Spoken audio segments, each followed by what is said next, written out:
You know that very popular saying that opposites attract? What if I tell you that that is a lie, a myth, a child's tale spun to deceive us? Because not only does science confirm that opposites do not attract, but Bridgerton confirms it too. What can I say? Bridgerton is the gift that keeps on giving. For decades, psychologists and sociologists have attempted to drum it into our heads that the idea of opposites attracting is a myth. They've been telling us that, contrary to what a ton of popular media and Disney have told us, practically all evidence we have based off of conducted studies have confirmed that opposites do not actually attract. And instead, what draws couples together is a similarity of sorts that they are attracted to. Don Byrne, to this effect, created the phantom stranger technique, which is a study aimed at confirming that as humans, we really do find ourselves feeling more attraction to people who hold similar attitudes, values, and beliefs. In fact, the more similar they are, the closer what we value and want out of life aligns to their potential interests, the higher our interest in them. The conclusion arrived at and confirmed at the end of the study was that 1. A stranger who is known to have attitudes similar to those of the subject is better liked than a stranger with attitudes dissimilar to those of the subject. Number 2. This stranger, therefore, is judged to be more intelligent, better informed, more moral, and better adjusted. What can I say? Clearly, as human beings, our ego is big enough to consider those who agree with us on a fundamental level the better of our species. And yes, I am adding myself, including myself in this list. I fully recognize the narcissism of this, and yet, will I continue to maintain my attraction to those who are on the same wavelength as me with regards our values and interests? Yes. Would I continue to rank them higher than other people with regards my interest in them? Also, yes. And if you would like to read all about the study, I will leave a link to the paper in the description bar if you want to check it out yourself. Now, I'm sure you're confused and wondering what on earth Bridgerton has got to do with a study about the attraction we as human beings have to those with whom we share similar ideals. Well, it's because as I was thinking about the different couples we've gotten so far, i.e., Daphne, Anthony, Colin, and Georgette, which, if you're new to my channel, is the ship name I came up with for Queen Charlotte and King George. And after thinking about these couples for way too long, because, hyperfixations, I realized that they each have similarities to their love interests to varying degrees. And I think it's what works so well in making them complementary couples. Because Disney and other popular media might have fed us the lie that opposites attract, but Bridgerton is right there, banging on the gavel, insisting that opposites do not attract for shit. Instead, look for those who connect with you on the same wavelength, and there you just might find the one you love. And so, right off the bat, I will start with the couple that is so obviously similar I'm pretty sure their faces flashed in your mind the minute I started talking about this topic. Yes, I am referring to the beauty that is Kathani Sharma and the love of her life, Viscount Bridgerton, Anthony Bridgerton. And I'm sure you can already guess as at where their similarities lie. They are both parentified oldest children who, after their father's passing, had to take charge and bear the weight of the responsibility of being their family support. Anthony and Kate both got saddled with grieving mothers who checked out and underwent a depressive episode after the passing of their husbands. And so they found themselves both caring for their mothers, who would rather end it all, while simultaneously protecting their younger siblings from having to deal with that fallout. The responsibility of having to stand in the thick of their mother's grief, hurt, and refusal to come out of the weight of the loss to care for their children are to be borne by Kate and Anthony both. Because although we learn from Eloise that the elder children were aware that Violet was grieving and had crumbled, we don't get the hint that they knew that she was actively wishing for death to be reunited with her beloved, which would have in one fell swoop turned all her kids into orphans. Anthony is the only one we see her have that conversation with. And we can therefore assume that he heard those words and bore that secret, even after his mother fully recovered and was reunited with her children. Because that hurt was his responsibility to bear and his to bear alone. Kate also had to be present with Mary. Unfortunately, we don't get her POV of her father's loss in the show for us to fully understand exactly how things were like for her when her father passed and Mary was grieving. But seeing that Mary herself felt compelled to apologize to Kate for putting the burden of holding up their family and protecting them and providing for them to the point of Kate not letting herself feel love, speaks to the deep hurt and trauma Kate must have known as well. Having her at that age have to juggle both her father's loss and her stepmother checking out, whilst having to raise her baby sister and watch over their house and finances all alone, must have been a lot for her. Another thing the two lovers have in common is how their most traumatizing fear is born as a direct result of their parents' death.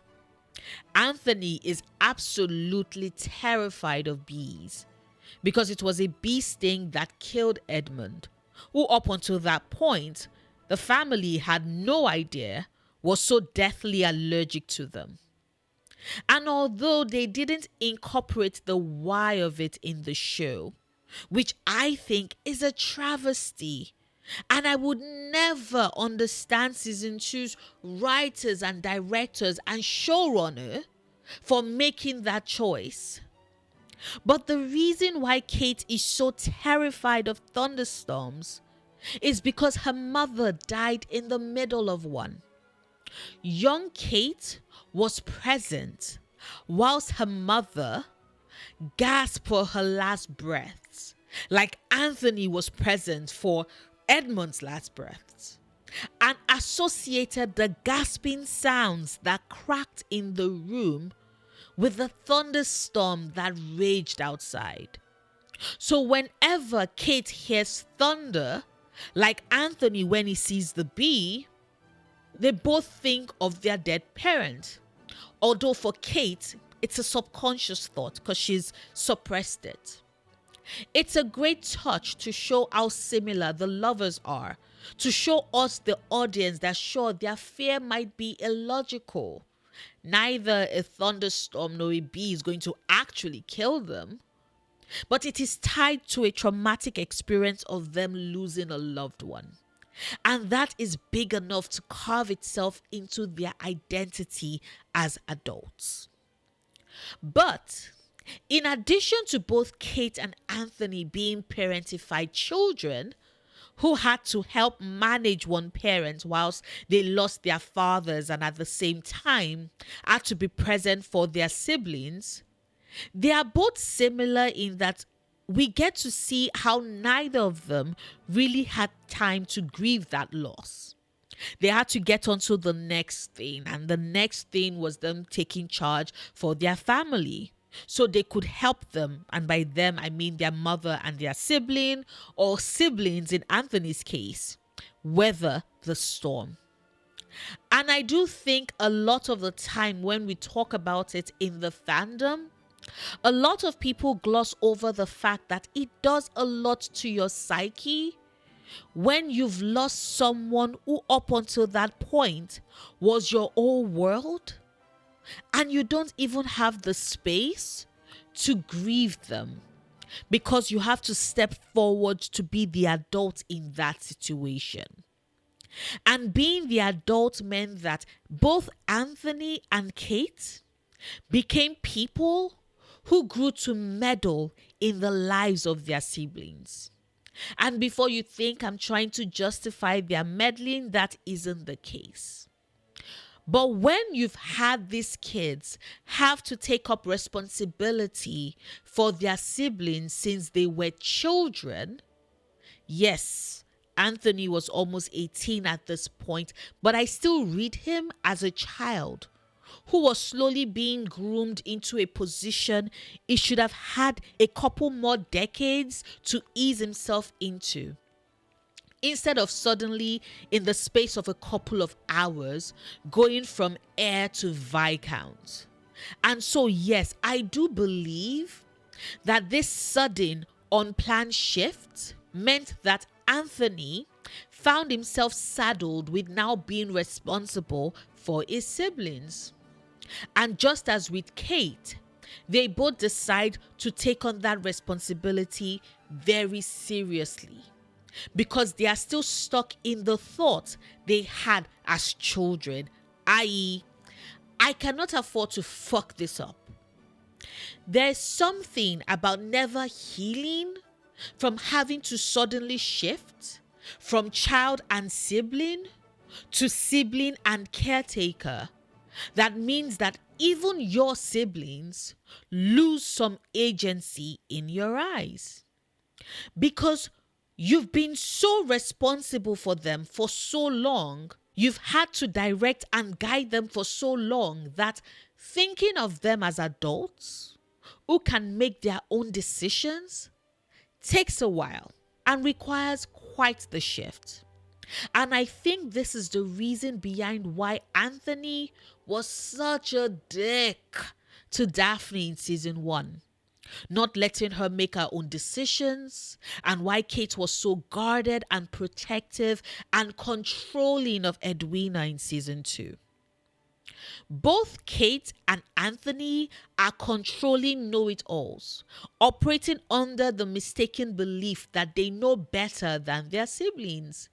Because for about a decade prior to the start of the show, which is when their siblings started to come of age, they had to be the ones who knew everything and were careful about what they let happen to their siblings, what they were taught, who they hung out with, and how they were allowed to grow and develop. Because Kate and Anthony had been the parent sibling in their relationship. And I do think that Anthony saw and recognized that in their own relationship. And that was what revealed itself as the push and pull with which they navigated their romance. Two peas in a pod, falling in love with each other right across our screens. Colin, on the other hand, are similar in different ways. They are both middle children, for one. And before you mentally count the fingers on your hands, let me explain what I mean. We know that Colin is the third-born son and has 5 other siblings after him. That is, he is not the first, nor is he the last. So technically, he is one of the middle children in the Bridgerton household. Penelope does have 2 older sisters, Prudence and Philippa, and so your knee-jerk reaction might be to tell me that no, she isn't a middle child truly, and I find that very painful because it's a big part of her characterization from the books that I still want to fight with the Shondaland writers for missing out on and cutting out completely, because it is so unfair to her romance with Colin. Book Penelope has a younger sister, Felicity, who is more traditionally beautiful and considered the most beautiful of the Featherington sisters. And Felicity absolutely adores her big sister and roots for Penelope in a way that brings such a big smile to my face. Because he showed that even though Prudence and Philippa might have bullied Pen, which is something I keep repeating because a lot of the fans tend to ascribe Prudence and Philippa's bullying and cruelty to Portia, when that is not the case. Portia is guilty of neglecting her third daughter and letting her be on her own and despairing about what to do with her because Pen isn't traditionally beautiful, yes. But she doesn't bully her. That's Prudence and Philippa. But sorry for the digression. As I was saying, Felicity absolutely loves her big sister. And Pen is a middle child. And the reason why Penelope being a middle child matters is because, as with the case of a lot of middle children, she exists in that in-between where her elder sisters demand all the attention and her youngest sister gets all the love and attention.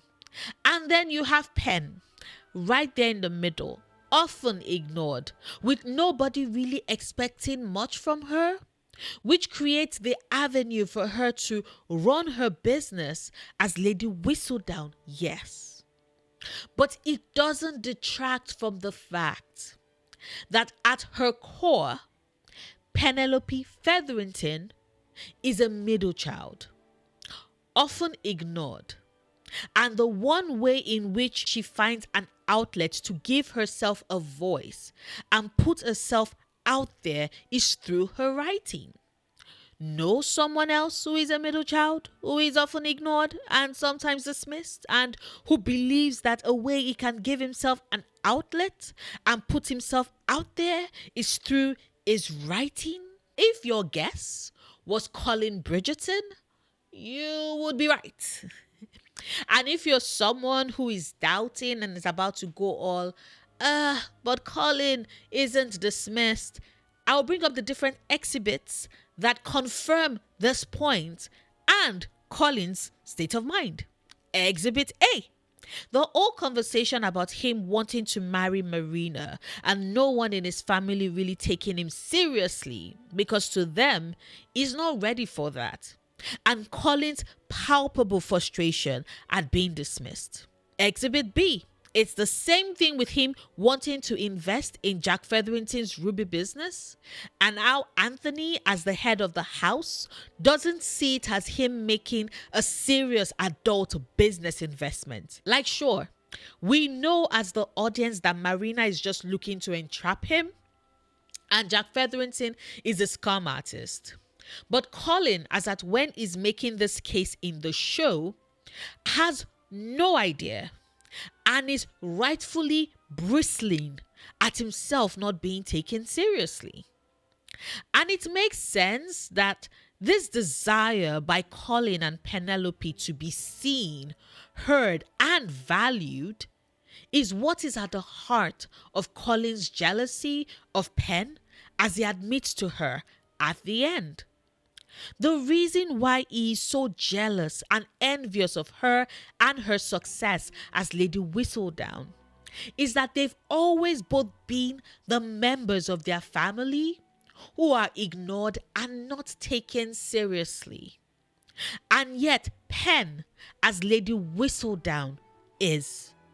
The entire ton, the queen herself, all wait with bated breath for her words, her insight, and her wit, all captured on a page.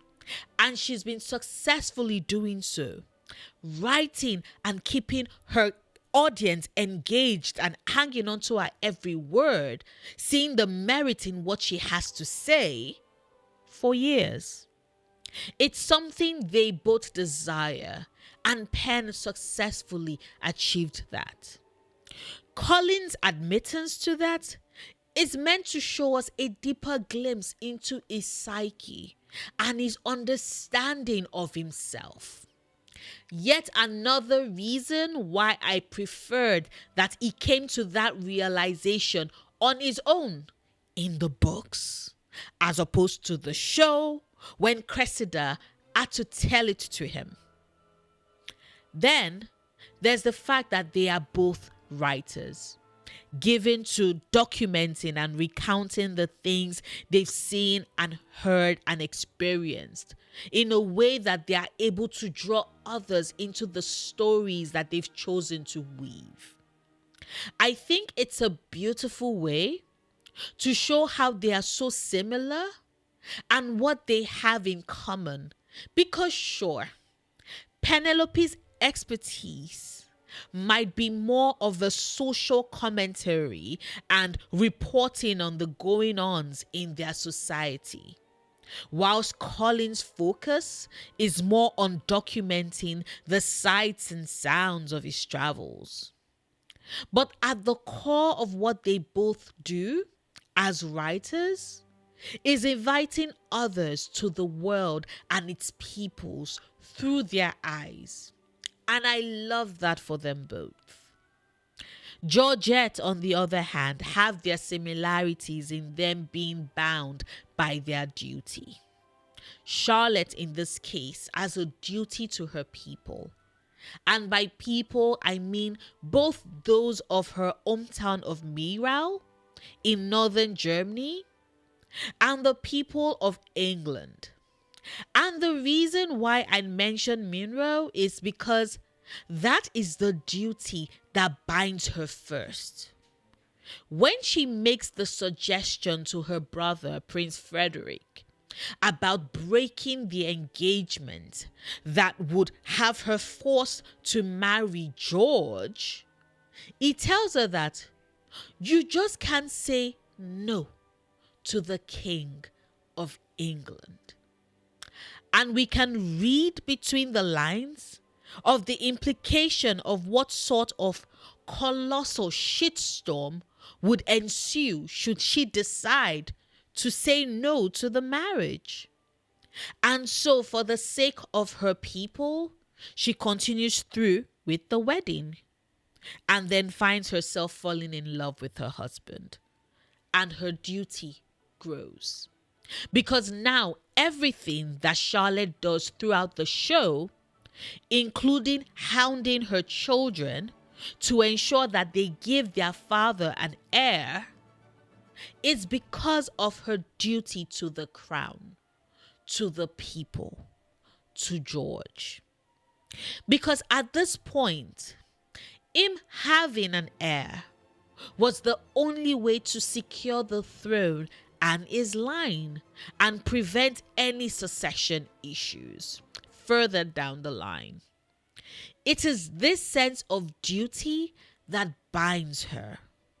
George as well is bound by this same duty to the throne, to the crown, to the people. They need a strong king. And this is what pushes him to try and gain a cure. For Charlotte, yes, but also because England cannot have a king who is slowly losing his mind and cannot be brought to address Parliament. We see the strain this has on him, and by extension, Charlotte as well. Because by virtue of their title of king and queen, neither Charlotte nor George can just simply live for themselves. And this is a burden that they share, and that is at the core of their relationship. I think no one else would understand George's position of having no choice but being bound to do what is right by everyone else, and the weight that places on a person, than a foreign princess who is also offered no choice and has to do what is right by everyone for the sake of what is expected of them. And I do think that contributed immensely to them falling in love. Simon and Daphne, I'm sure, is the one that most likely trips a lot of you, especially if you're watching this. Because I'm sure you're wondering how on earth the Duke of Hastings and the first daughter of the Bridgerton family have anything in common when one is a rake and the other is an innocent girl. And to that I say, it's because of the responsibility. With Georgette, we see that they are bound by duty, and both recognize the hold it has over them.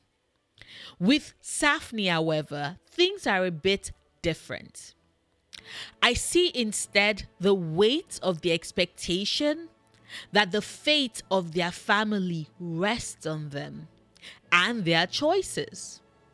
In the case of Daphne, the choice of picking the right spouse, of setting an example for her sisters, of being the one to set the stage for what the rest of their lives would be, and the honor that would be brought to the Bridgerton title that would build up on that. I honestly do wish that the show had dwelt more on the importance in Regency era for the eldest daughter of a noble family to marry well, and how that sets up her siblings for life. I mean, if you've read Mansfield Park, that's literally what happened to Fanny Price's mother and her elder sister, Lady Bertram, with Jane Austen showing that you have to go out of your way to fuck things up for yourself personally if your sister has married very well. So I do think that by not really exploring the importance of the marriage of the first daughter of a family and the class, the show does Daphne a disservice in not helping the audience see, like, really what she's working with and what drives her beyond that short conversation she has with Eloise. Simon, on the other hand, is also burdened by the responsibility of doing right by his family. Except in this case, he is more burdened by the fact that he does not want to give his abusive father the satisfaction. And so, whilst Daphne is working to help secure her family's, or more specifically, her sister's future, Simon is more focused on making sure that his own family has no future at all. But even in trying to counteract that, it still places a burden, a societal one, on him. It's why Lady Danbury keeps pushing and prodding. It's why he's driven to create the false arrangement with Daphne in the first place. To manage that responsibility and expectation, and why Daphne agrees.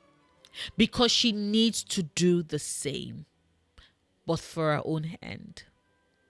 But hey, You might not agree with me that the similarities present in this relationship is what drives the attraction and the story we got in their various seasons.